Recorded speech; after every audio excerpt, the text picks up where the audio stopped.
Bonjour, bienvenue à la saison 2 de la place des entrepreneurs, le talk de l'UPE 13 réalisé avec la collaboration et le soutien de Catch Business School et Malakoff Humanis.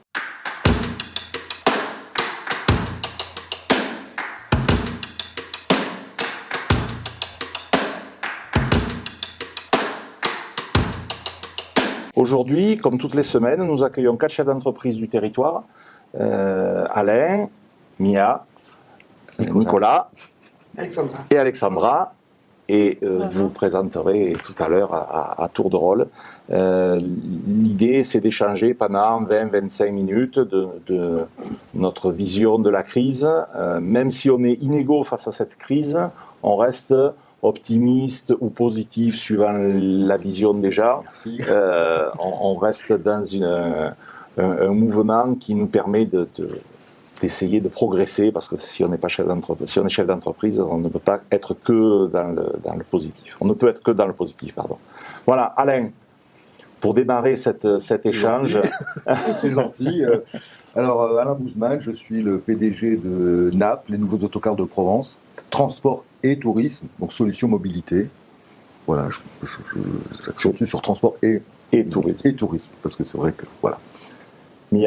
Mia, donc nous avons une entreprise de luminaires d'extérieur, de produits de cuisine, plusieurs types de produits dans le jardin, dans l'aménagement de la maison. On se lance sur le luminaire d'intérieur aussi. L'entreprise s'appelle Batimex. Batimex avec plusieurs marques, donc LumiSky, qui est très présente sur Internet. Peut-être vous nous avez aussi vu chez Leroy Merlin. Donc on distribue partout en France et en Europe. Très bien. Nicolas Giancilli, j'ai 2 sociétés. Une première, Fleur de Sel Traiteur, qui est installée depuis 15 ans sur le territoire, où on fait de la réception et de l'événementiel pro et privé. Et une seconde, plus récente, qui a 2 ans, qui s'appelle Popote, où on fait de la livraison de repas au bureau et à la maison via notre site internet. Donc on commande et livraison dans la demi-heure. Qu'on utilise tous, bien sûr. Je suis ravi de vous conseiller. Alors, bonjour, moi c'est Alexandra Fagiano, je représente la société EMIG. On est une société familiale et spécialisée dans le traitement d'eau. Donc on a mis au point, mon père qui est le président fondateur a mis au point une technologie, la technologie InnoPure, qui permet de filtrer l'eau sous le micro-ondes. Voilà, donc on a adapté cette technologie historiquement sur le marché de l'aquaculture. Donc on fait des viviers de stockage et de purification pour les coquillages et les crustacés. Et on a aussi un deuxième marché qui est le transport. On a inséré notre technologie brevetée au sein de containers réfrigérés. Donc on a monté une société mixte avec la CMA-CGM qui est le 3e armateur mondial. Et aujourd'hui, on est les seuls au monde à transporter des coquillages, des crustacés vivants dans l'eau, dans leur eau d'origine. Et de partout dans le monde, on peut maintenant manger des nouvelles espèces, des produits peut-être qui étaient jusqu'à maintenant pas possibles à transporter. Et voilà, donc on est sur un marché très spécifique de niche. Très bien. Alors, cette activité-là, c'est l'activité, vos activités, ce sont les activités traditionnelles d'avant-crise. La crise est passée. Comment vous voyez la projection de vos modèles économiques et de vos activités à travers cette refonte dans la projection vers le futur? Alors, pour rester dans le côté positif, c'est-à-dire qu'il y avait 2 façons d'appréhender la crise. La première, c'est une balle, puisque effectivement, dans notre activité, on a perdu entre 70 et 90% du chiffre d'affaires. La situation particulière de Naples en redressement judiciaire, je vais juste ouvrir et fermer la parenthèse, ne nous a permis d'obtenir aucune aide. Bon, il n'en reste pas moins vrai qu'on est toujours là et toujours vivant. Et le côté positif de la situation, c'est que ça nous a conduit à l'obligation de réflexion, à revoir la stratégie, voilà, c'est pour ça que j'ai insisté sur la solution mobilité, passer du transport d'autocar. Ayant commencé ma carrière comme avocat, ma mère n'était pas très contente que je sois devenu autocariste, mais voilà, donc à réfléchir autrement, voilà, n'étant pas du sérail. Donc ça, c'est le côté positif. Et cette restructuration obligée nous a permis de sortir du redressement judiciaire, puisque le tribunal de commerce de Marseille a homologué le plan, et qu'aujourd'hui, je dirais, à défaut d'être optimiste, je suis positif, parce qu'on a pris pas mal de choses, on a revu nos coûts à la baisse, on a changé un peu de choses, on fait rentrer un peu la structure dans le 21e siècle. Voilà. De toute façon, je ne crois pas que le choix nous ait été donné de faire contre mauvaise fortune bon cœur. Et on était tous, je pense ici, contraints de réfléchir. Ça a précipité la réflexion. Ouais, à trouver des précipiter. solutions. Et puis peut-être une autre chose. Alors je vais peut-être faire grincer les dents, mais ça nous a donné le temps de la réflexion, qu'on le veuille ou non, dans nos relations avec les salariés. Parce qu'ils ont quand même beaucoup participé à la chose, qu'on le veuille ou non, qui ont subi la crise, la réflexion avec les partenaires, voilà, ça conduit à beaucoup de choses, et je pense que, même si aujourd'hui, moi partisan, je considère que c'est un rebond plus qu'une reprise, c'est vrai qu'il y a un certain nombre de choses qui vont évoluer, qu'on verra évoluer au fil du temps. Voilà un petit peu mon point de vue aujourd'hui. Aujourd'hui, sachant que notre métier, c'est la souplesse. Donc ça et l'adaptabilité. Voilà. Il faut être un peu plus caméléon qu'on ne l'était avant, et puis en espérant que, c'est ce qu'on a entendu pendant le premier confinement, il faut changer le monde, il faut changer ceci. Je ne sais pas s'il faut changer, je crois qu'il faut juste faire évoluer un peu les choses. Et je crois que, et ce sera mon mot de la fin, même le public, enfin les institutionnels sont en train de prendre ça en considération pour s'apercevoir qu'on arrive aux limites d'un système, et surtout le trop normatif français, quoi. Voilà. J'en ai terminé. Alexandra, le monde d'après. Alors, le monde d'après, on le prépare effectivement. Nous aussi, on a subi quand même une grosse baisse de chiffre d'affaires depuis novembre 2019, qui a été pour nous vraiment un premier gros impact. À partir du moment où la Chine ont été les premiers, ont pris en pleine crise le Covid. Parce que nous, nos clients européens, en fait, exportent plus de 80% de leur chiffre d'affaires sur l'Asie. Donc nous, on a pris l'impact dès novembre 2019. À aujourd'hui, clairement, on n'est pas vraiment sorti encore, malgré l'ouverture des restaurants qui sont les clients de nos clients. Donc nous, on est un peu au bout de la chaîne. Donc malheureusement, même si c'est comme très positif, aujourd'hui on sent que tout réouvre, etc., ça fait vraiment du bien. Nous, je pense qu'on aura les premières conséquences plutôt sur le mois de septembre, octobre qui arrive. Évidemment, nous, on s'est aussi revu notre stratégie, on a eu le PGE, on a bénéficié des différents outils que nous proposait l'État. Maintenant, aujourd'hui, c'est clair qu'on attend avec impatience le plan de relance français, qui met du temps à arriver parce que Bruno Le Maire l'a annoncé en juillet de l'année dernière, et aujourd'hui, il nous annonce plutôt septembre. Donc, le plan de relance étant des fonds européens, ça nous paralyse quand même toute l'Europe, en fait, finalement. Donc, on attend avec impatience ce plan de relance, ça c'est sûr, qu'il va beaucoup nous aider sur l'Europe. Et voilà, on a quand même beaucoup réfléchi. Avec les employés aussi, parce que comme vous le disiez très bien tout à l'heure, les employés, eux aussi, ont quand même subi cette crise, et pour le coup, tout le monde a bien joué le jeu dans notre société, ça fait plaisir aussi. Et là, on est plutôt axé du coup sur l'export, parce que les États-Unis et l'Asie, eux, ont pris un dynamisme plus rapidement que nous en France et l'Europe. Donc on s'ouvre sur l'export, qui sont de très belles perspectives. Et l'Asie, Nouvelle-Zélande et Australie sont des futurs marchés pour nous. Et donc, on reste évidemment optimiste, et on y croit, et on croit au redépart. Et on espère que ça arrive vite, surtout, quoi. Et toi, Nicolas ? Eh bien, écoutez, nous, dans un premier temps, avec Fleur de Sel, on a été à l'arrêt complet, évidemment, plus de réception, plus le droit de se réunir, donc plus personne n'organise rien, donc à l'arrêt total, mais vraiment du jour au lendemain, donc ça fait bizarre d'éteindre ses chambres froides, de mettre son laboratoire à l'arrêt, tout son personnel au chômage partiel, donc bon, ça a été le côté qui nous a soulagés, parce qu'effectivement l'État, dans notre secteur du moins, a pris l'ensemble des salariés au chômage partiel. Et puis après, on a été, pas sur la première vague, mais sur la seconde, éligible aux aides, donc qui nous ont permis de garder la tête hors de l'eau, même si on a perdu énormément. On a perdu 80% de notre chiffre d'affaires. On a essayé de sauver les meubles, mais ça a été compliqué.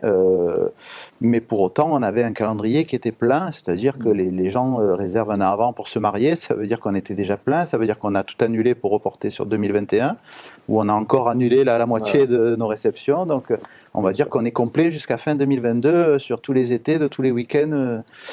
Donc ça, c'est la belle perspective pour nous, parce que on sait que les gens attendent de pouvoir se réunir, de pouvoir faire la fête, donc là, on commence à ouvrir les vannes. Et dès fin juin, on va pouvoir reprendre une vie normale et on l'espère qu'il n'y ait pas de quatrième vague et que ça perdure, parce que finalement, les mariages, ça représente 40% de notre chiffre d'affaires, mais nous, le gros de notre activité, c'est les congrès d'entreprise, les réceptions, les réunions de travail.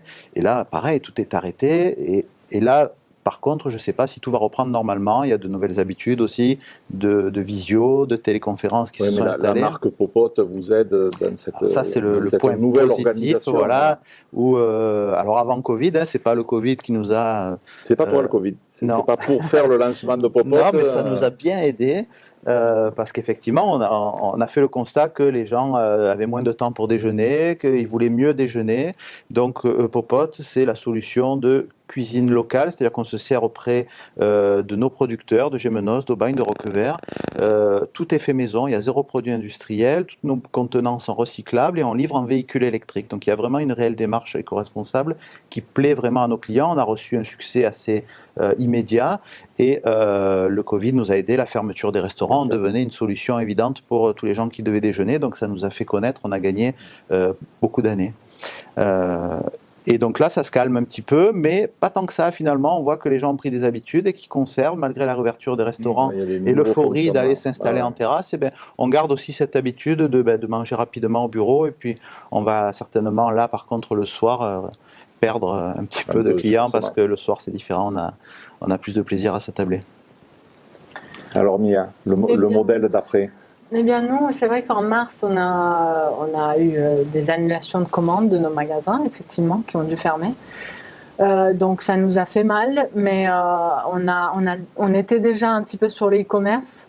Donc en fait, on a accéléré la chose et on s'est vraiment mis à fond sur le e-commerce. On était présent déjà sur quelques sites. Mais les enseignes comme Leroy Merlin ont commencé à ouvrir leur marketplace aussi. Donc en fait, on s'est outillé et on s'est connecté à toutes les marketplaces en France. Et en fait, ça nous a permis de continuer notre activité, voire d'augmenter en fait, parce que voilà, les gens étaient beaucoup plus sur les sites en ligne aussi pour s'équiper. Bien sûr. Alors nous, on fait des produits de jardin, donc on a aussi bénéficié de la bonne saison. Donc à partir de mars, tout le monde voulait s'équiper. On avait les bons produits au bon moment. Voilà, après, ce qui se passe avec la Chine nous a pas mal affecté parce que nous, on a une usine en Espagne et plusieurs partenaires en Chine. Et on subit encore des hausses du fret maritime, la hausse des matières premières en venant de Chine. Donc, c'est encore un peu compliqué sur cette partie-là, mais du point de vue de la consommation, on est toujours en pleine croissance. Porté par la croissance liée au fait que les gens se sont retrouvés plus chez eux. C'est ça, et puis comme dit Nicolas, en fait, ça va être quelque chose, on le sent que ça perdure. Les gens n'ont pas arrêté d'un seul coup de commander sur Internet, même si l'ouverture des magasins, on a vu un petit peu une baisse, mais qui a été aussi bénéfique du côté des magasins, puisque nous, on est sur les 2 canaux de distribution. Donc en fait, le point commun de vos 4 témoignages, c'est que vous avez réussi à rebondir, à aller de l'avant. Beaucoup de choses se font à travers le numérique. On est ici reçu, je ne l'ai pas dit tout à l'heure en ouverture, mais on est reçu par Philippe Pelfort de la société CitéPI, donc société informatique de développement et d'assistance aux entreprises pour porter leur développement informatique. L'impact du numérique et du virage numérique que l'on ressent tous, pour vous, il impacte comment votre activité, soit sur l'activité commerciale, soit sur l'activité d'exploitation? Comment ça se ressent, Alain? Je dirais que les avantages... Alors bon, je dirais que NAP, c'est un peu une société à la fois de l'ancien monde, Transport d'autocar, c'est régional. Ouais, mais les bus Macron, pardon, mais c'est le nouveau monde. Ouais, bon, ça je. Ne démarre pas. Non, ne démarre pas. démarrer. Je t'en prie, Non, ne je vais démarre pas démarrer. sur ça. L'idée, non, mais comme souvent, les idées sont bonnes. Après, ce qu'on en fait, c'est un autre problème. Non, je vais pas démarrer. Donc, c'est pour ça que je ferme vite la parenthèse. Les idées sont toujours bonnes au départ. Après, voilà. Je dirais que nous, le numérique, on fait pas de e-commerce. Voilà, j'ai pas encore de drone, voilà. Donc c'est à l'ancienne. Par contre, le numérique, moi j'ai trouvé que ce qui était bien, c'est que ça a un petit peu rationalisé les réunions. Avec Zoom ou d'autres systèmes de vidéoconférence, qui nous a permis de gagner énormément de temps, de réduire le temps des numéros. Depuis le temps qu'on entend ou qu'on lit des choses sur la réunionnite française et ainsi de suite, c'est vrai que ça a rationalisé la chose, et avec certains partenaires, pour ne pas les nommer, un petit Zoom vaut mieux qu'un grand débat. Donc on n'attend plus, il n'y a plus de gens en retard, il n'y a plus de ceci, il n'y a plus de cela. Donc c'est vrai que ça a facilité les choses. Donc en termes de rationalisation de l'organisationnel, c'est vrai que ça a été très bien. On a réfléchi sur une forme de digitalisation, dans notre business model. Je suis moins concerné que les spécialistes du e-commerce. Je ne peux pas faire de e-commerce. Voilà. Sur la réservation, peut-être ? Oui, mais ça, on l'avait déjà en place, ce système. Donc, on est en train de réfléchir. Mais enfin, c'est très limité. Par contre, c'est vrai que on a investi énormément sur une informatique qui nous facilitatrice. Voilà, en termes de fluidité, ainsi de suite. C'est passé vraiment. Bon, moi, quand j'ai récupéré cette société, on était au XXe siècle, il a fallu rentrer un peu dans le XXIe, ce qui n'était pas toujours évident. Et puis de réfléchir à la transition écologique, je l'ai entendu tout à l'heure. Il y a beaucoup de challenges qui nous attendent, même si on travaille avec la métropole.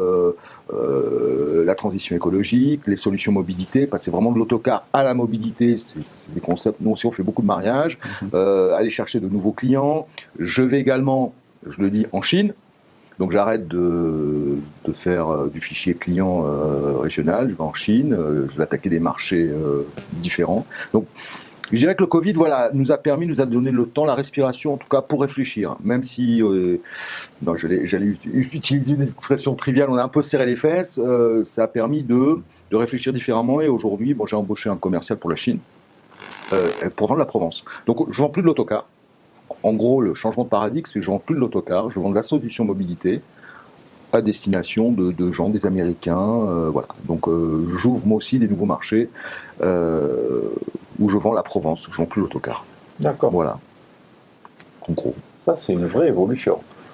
Tout à l'heure, tu disais tourisme, c'est vraiment ça. Tu vends l'envie de venir en Provence et accessoirement, tu les fais ça. Voilà, c'est un peu comme vous tous, c'est-à-dire qu'à un moment, faire la même chose que les autres. Nous, je pense qu'en tant que chef d'entreprise, ce qu'on attend de nous, c'est qu'on trouve la valeur ajoutée, les facteurs de différenciation. On ne va pas réinventer le mélangeur ou quoi que ce soit, mais voilà, quand je vois qu'on est on est sur des baisses de prix en permanence, je ne vais pas me mettre à faire 50 centimes de mon concurrent. Donc, moi, mon truc, c'est de réfléchir comment je vais faire autrement, pas mieux ni moins bien, autrement.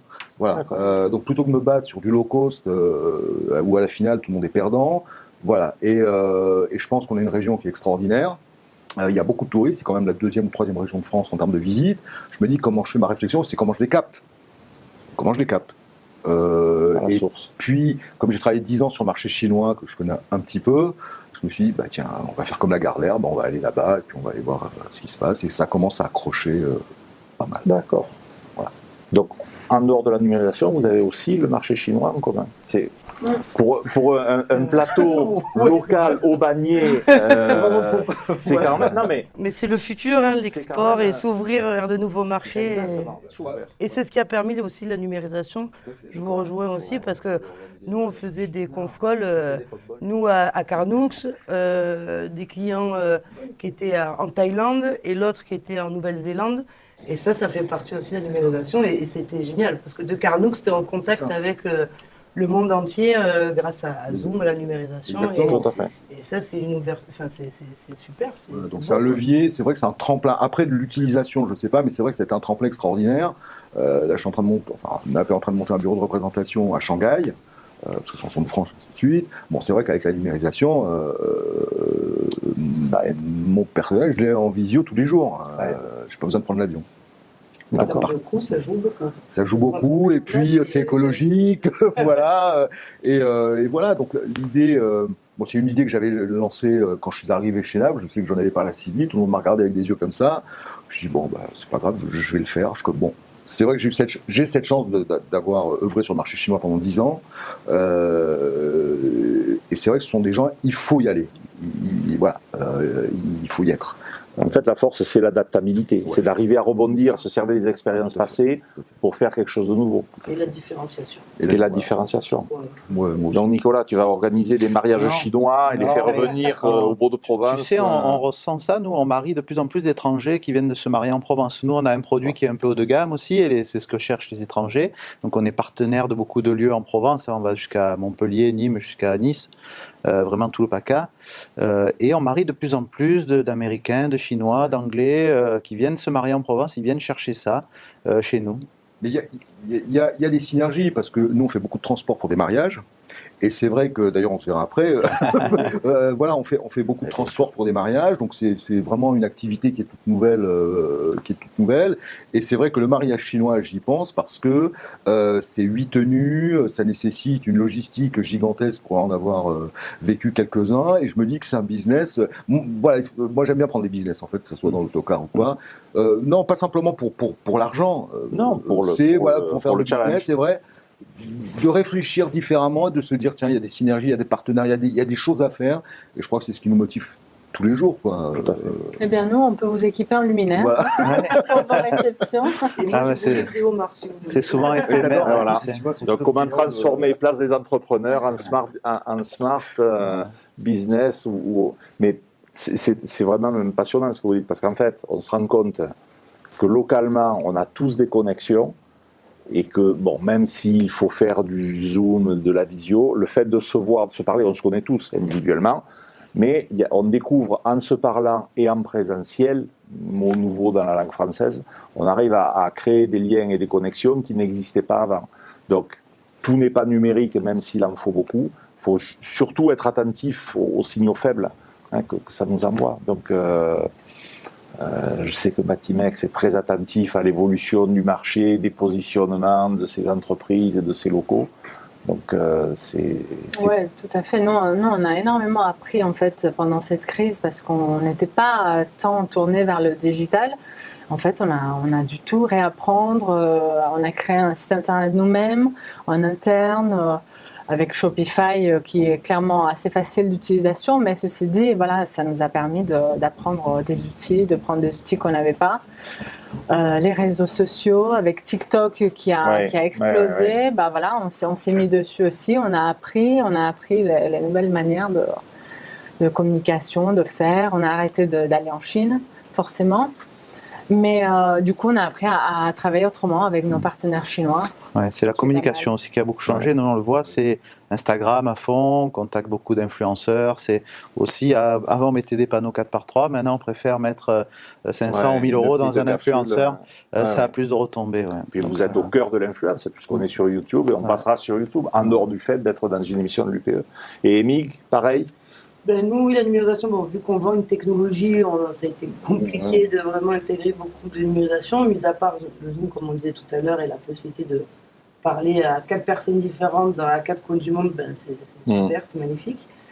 Et d'autre part, on a quand même un bureau d'études en interne, donc par contre, on s'est concentré sur des nouveaux logiciels pour faire des vidéos 3D, pour des installations pour nos clients, etc. Donc on s'est un peu modernisé dans ce sens-là, en fait, sur les vidéos 3D plutôt. Après, dans notre cas, il n'y a pas de e-commerce, donc...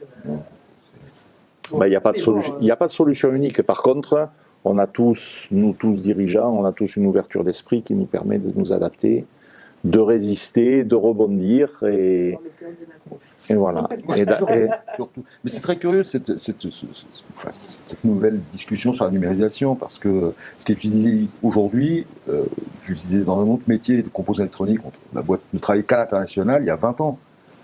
Skype, c'était le premier Skype, les CRM, les ERP, en fait, tout ça. Et aujourd'hui, j'ai l'impression qu'on redécouvre quelque chose, mais qui existe depuis 20 ans, mais qu'on en fait une autre utilisation que ça a été, parce qu'aujourd'hui, effectivement, il y a le e-commerce dont on a entendu parler. Bon, mais il y a 2 activités où le e-commerce c'est un peu compliqué. Par contre, c'est vrai que l'informatisation, bon, je commence à vieillir, c'est pour ça que j'utilise cette terminologie-là, fait que on est obligé de l'intégrer dans notre phase, dans notre développement, dans notre développement, dans la gestion des fichiers clients, dans la gestion des appels, dans la gestion des relations. Voilà, c'est vraiment aujourd'hui, c'est complètement intégré. Même des réunions, même dans la gestion de personnel. Bon, moi j'ai eu la chance, j'ai eu quasiment personne en télétravail. Parce que bon, l'autocar, il se conduit pas en télétravail. Et les personnels administratifs. Et puis bon, j'ai laissé le choix aux collaborateurs, puisque nous on nous a pas fermés, de venir ou pas, tout simplement pour conserver la connexion sociale. Parce que c'est le petit bémol du télétravail, c'est la déconnexion sociale. Voilà. Mais ça, je pense que dans 6-8 mois, on va revoir les articles contradictoires. Voilà, je pense qu'on en reparlera parce que ce sera un nouveau sujet. En tout cas, merci à tous pour vos témoignages, pour cet échange. Merci à vous. Voilà, encore une fois, merci à Philippe Elfort de nous avoir accueillis dans ses locaux. Il était là à la table de discussion précédente et franchement, c'était un plaisir de vous avoir à nos côtés et bravo à l'UP pour ce qu'elle organise. Voilà. Merci. Merci.